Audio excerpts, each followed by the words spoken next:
उस हत्याकांड की जिसने सबके जहन में कई सवाल खड़े कर दिए हैं। उन सभी सवालों के जवाब जानने के लिए आपके लिए ये रिपोर्ट तैयार की गई है। चलिए जानते हैं कि आखिर फ्रिज में दफन लाश के पीछे की कहानी क्या है। साथ लिव इन में रह रही लड़की की हत्या कर उसके शव को फ्रिज में रख दिया था। क्या आप सोच सकते हैं कि किसी इंसान का गुस्सा और डर इस हद तक जा सकता है कि वो किसी की जान लेकर उसके शव को महीनों तक छुपा सके। देवास मध्य प्रदेश की एक खौफनाक घटना ने हर किसी को हिलाकर रख दिया है। मकान नंबर 128 में 11 महीने से एक महिला के शव को छुपा कर रखा गया और इसका खुलासा सिर्फ बदबू से हुआ। क्या ये प्यार था या कुछ और क्यों एक बढ़ते हुए बिजली के बिल की वजह से एक 11 महीने पुराना राज बाहर निकल के आया।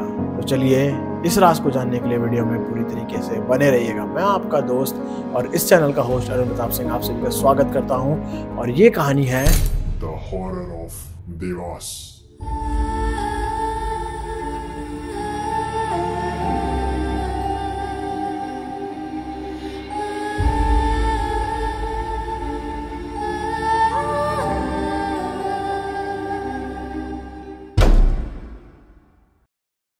देवास मध्य प्रदेश की वृंदावन कॉलोनी के मकान नंबर 128 में जो खुलासा हुआ वो किसी थ्रिलर मूवी से कम नहीं है। इस घर में 11 महीने तक एक औरत की डिकम्पोजिंग लाश छुपी रही और हैरत की बात यह है कि उसी घर के दूसरे हिस्से में एक फैमिली अपना जीवन बेफिक्री से जी रही थी। धीरेन्द्र श्रीवास्तव का मकान नंबर 128 जो कि वृंदावन कॉलोनी में था उसको 2 हिस्सों में उन्होंने बांट रखा था।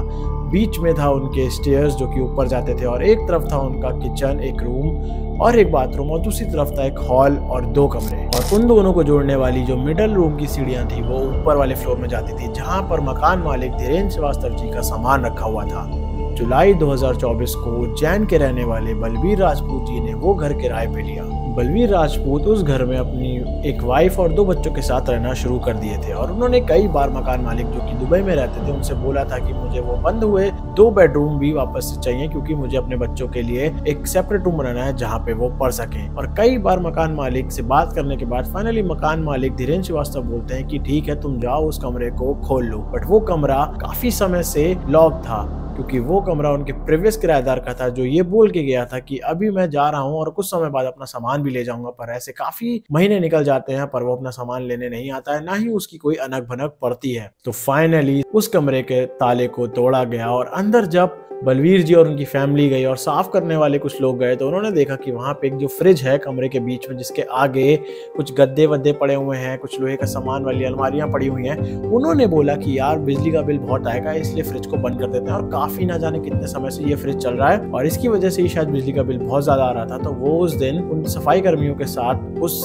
फ्रिज को बंद करके वहां से चले जाते हैं और बाहर से कुंडी लगा देते हैं। धीरे धीरे उस कमरे से कुछ अजीब सी महक आना शुरू होती है और जब वो पूरे घर को ढूंढते हैं कि ये महक कहाँ से आ रही है तब वो जाते हैं और उस कमरे के अंदर देखते हैं कि फ्रिज के अंदर से बहुत ही गाढ़े रंग का लाल लाल रंग का गिर रहा है और बाहर निकल के आ रहा है उसके पूरे आसपास के एरिया से। और वहां पे कुछ चींटियां और ऐसे अजीब अजीब कीड़े मकोड़े भी आ चुके हैं। और ये देख के जो बलबीर जी हैं उनको थोड़ी सी असमंजस होती है कि क्या है फ्रिज में और ऐसा क्या हो रहा है। तो जब वो फ्रिज खोलते हैं तो उनके आंखों के सामने अंधेरा छा जाता है और फ्रिज के अंदर उन्हें एक बहुत अजीब सी गंदे सी चादर में कुछ ऐसा अजीब सा दिखता है जो वो कंफ्यूज हो जाते हैं। और इस वजह से जब फ्रिज खोलते हैं तो जो बदबू आती है वो आसपास के एरिया में भी फैल जाती है और पुलिस को तुरंत सूचना दी जाती है। और जब पुलिस वहां पे आती है तो पता चलता है कि उस फ्रिज के अंदर एक महिला की 11 महीने से सड़ती हुई लाश को एक चादर के अंदर बांध के उनके हाथ पैरों को बांध के रखा गया है। क्योंकि ये कमरा संजय पाटीदार का था जो कि बहुत समय से उस घर के आसपास भी नहीं दिखे थे और अपने घर में ताला लगा के वहां से जा चुके थे। और संजय पाटीदार को ढूंढना शुरू किया जाता है और पता लगाया जाता है कि ये महिला कौन है और संजय पाटीदार का इनसे क्या लेना देना है और उसने ये कमरे को क्यों लॉक करके रखा।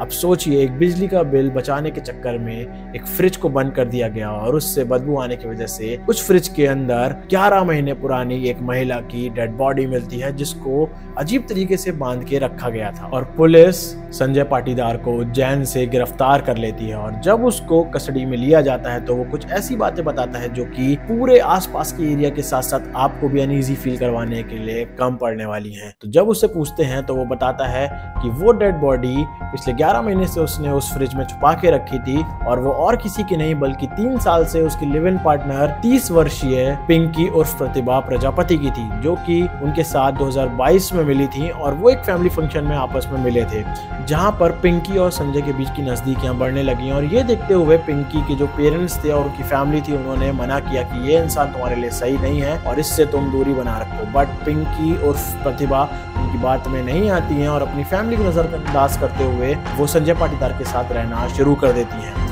और धीरे धीरे वो लोग पहले कहीं और रहते थे, पर 2022 में मिलने के 1 साल बाद वो मकान नंबर 128 वृंदावन कॉलोनी देवास के अंदर जाके शिफ्ट हो जाते हैं और रहना शुरू कर देते हैं। पर धीरे धीरे मानो उनकी खुशियों किसी की नजर लग जाती है और उनके बीच में लड़ाइयाँ होना शुरू हो जाती है। लड़ाई की वजह मोस्टली ये थी कि जो पिंकी उर्फ प्रतिभा थी वो संजय पाटीदार को शादी करने के लिए बोलने लगी थी और उनका बोलना धीरे धीरे फोर्स में बदल जाता है, क्योंकि काफी समय से वो लोग लिव इन में साथ रह रहे थे और आसपास के जो लोग थे उनको भी झूठ बोल के रखा था कि हम लोग शादीशुदा हैं, जबकि रियल में वो लिव इन पार्टनर्स थे। और एक दिन सारी हदें पार हो गई। पिंकी के लगातार दबाव बनाने की वजह से संजय पाटीदार का जो सबर का बांध था वो पार हो जाता है और 5 मार्च 2024 को रात के लगभग 9 से 10:30 बजे के बीच में वो इतना गुस्से में आ जाता है कि वो पिंकी की गला घोट के हत्या कर देता है। और हत्या करने के बाद वो अपने दोस्त विनोद दवे को वहां बुलाता है और वो दोनों लोग मिलके बेडशीट से कवर करके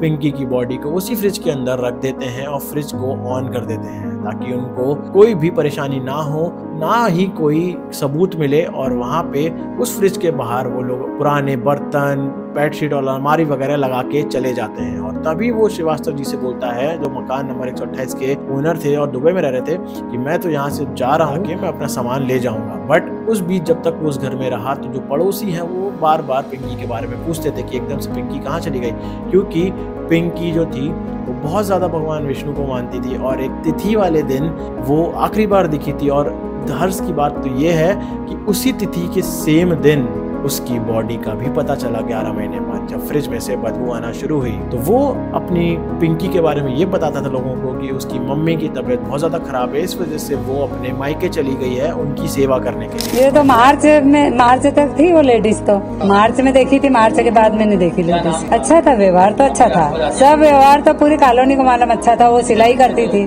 बच्चे नहीं थे। ये तो बहुत दुखद की समाचार है, क्योंकि उनका व्यवहार बहुत अच्छा था, यानी सबसे मिलनसार थी, सबसे अच्छी थी, बच्चों से बहुत प्यार करती थी।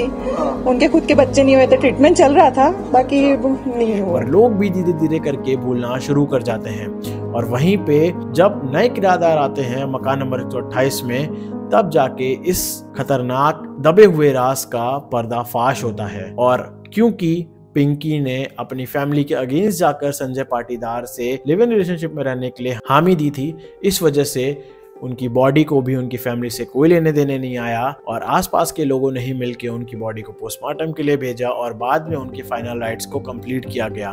अब एक बहुत ज्यादा दुखद बात यह है कि पिंकी जो पिछले 3 साल से एक संजय पाटीदार नाम के राक्षस के साथ रह रही थी, उनको ये भी नहीं पता चला कि पुलिस रिपोर्ट में जब आया सामने तो संजय पाटीदार ऑलरेडी शादीशुदा थे और उनके बच्चे भी हैं और अब वो पुलिस की रिमांड में है। तो इस कहानी से हमें यही सीख मिलती है कि अगर आप जिस भी रिश्ते में जा रहे हो अपने फैमिली और अपने पेरेंट्स को छोड़ के, तो आपको 110% श्योर होना पड़ेगा कि वो इंसान जिसके साथ आप जा रहे हो वो गलत इंसान तो नहीं है। और आजकल के जो केसेस हमारे सामने आ रहे हैं उसमें यही देखने को मिल रहा है कि ज्यादातर लोग जो अपने पेरेंट्स को छोड़ के, अपने दोस्तों को छोड़ के अलग रह रहे हैं, उनके साथ काफी ज्यादा ऐसी उल्टी सीधी हरकतें हो रही हैं। और उसी एक राक्षस का शिकार हुई पिंकी प्रजापति, जिनको अंत में अपनी फैमिली का आखिरी रिचुअल का सौभाग्य भी नहीं मिला। तो शायद आप या आपके जानने वाला कोई एक ऐसा इंसान है जो ऐसी गलती कर रहा है तो आप उसको भी सचेत करें, खुद भी सतर्क रहें और जहां रहें सुरक्षित रहें। मिलते हैं आपसे अगली वीडियो में, क्योंकि हम ट्रू क्राइम डॉक्यूमेंट्री इस चैनल पे बनाते हैं। तो अगर आपको और वीडियोस ऐसी चाहिए तो जाके चेक करो, हमने पूरी लिस्ट लगा रखी है और हम कंसिस्टेंटली